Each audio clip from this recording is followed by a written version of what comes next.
Ayan guys, tanghalian na naman kaya luto tayo ng sinigang na ribs.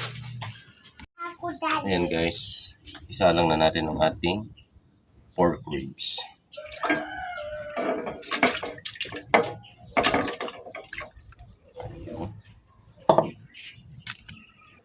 Ayan, takpan muna natin guys hanggang sa kumulap.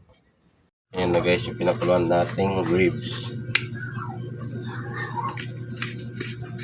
Lagyan ng paminta.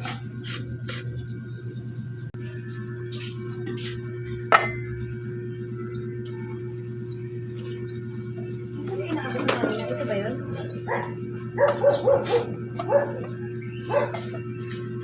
Yung gilid mo.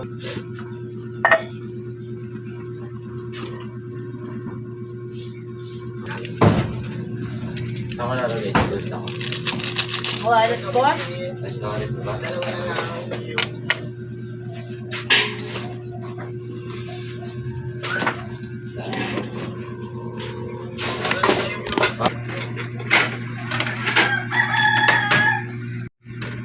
Ayan guys, ito ng ating sinigang na ribs. Thank you. Yan ang ating sinigang mga idol. Oh, yummy.